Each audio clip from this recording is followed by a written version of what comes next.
বাঘবুঞ্জ ৬০ মিটারের এই ছোট্ট রান্নাঘরে মোটে একটা ক্যাবিনেট লাগানো যায়, যার কারণে কাউন্টারটপে জায়গা একদম কমে যায়। আর সবকিছু ছড়ানো থাকায় পুরো ঘরটা বড্ড বেশি অগোছালো আর হিজিবিজি দেখায়। সবার আগে চিমনির জায়গাটা কিন্তু একদম ফাঁকা রাখবেন না। বেশি স্টোরেজের জন্য ওখানে একটা ডাবল সাইডেড ক্যাবিনেট বানিয়ে নিন। মাঝের অংশে একটা পুল আউট বোর্ড লাগিয়ে নিন, যেখানে প্রতিদিনের ব্যবহারের সব জিনিসপত্র সুন্দরভাবে রাখা যাবে।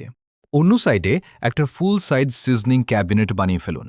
ল্যাডার লাইন সরিয়ে ওখানে ড্রয়ার সিস্টেম করে ফেলুন, যাতে আপনার স্টোরেজ স্পেস দ্বিগুণ বেড়ে যায়।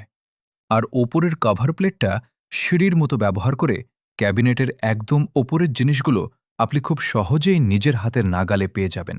3 নম্বর সিঙ্কটা প্রায় 10 সেন্টিমিটার ওপরে তুলুন, যাতে নিচে জায়গা তৈরি হয় আর সেখানে সবজি রাখা যায়। তারপর একটা ক্যাবিনেট দরজা সুন্দরভাবে লাগিয়ে দিন। হাওয়া চলাচলের সুবিধা আর জিনিসপত্র সহজে খুঁজে পেতে দুটো মেটালের পুল আউট বাস্কেট সেট করে নিন। উপরে একটা পুল আউটবোর্ড লাগিয়ে কাউন্টারটপ বাড়িয়ে নিন, আর ওই ফাঁকা জায়গাটার একদম সঠিক ব্যবহার করুন। 4 নম্বর, সিঙ্কের নিচে একটা স্টোরেজ র্যাক বসিয়ে নিন, যাতে বাসনকোসন আর বাটিগুলো খুব সহজেই গুছিয়ে রাখা যায়।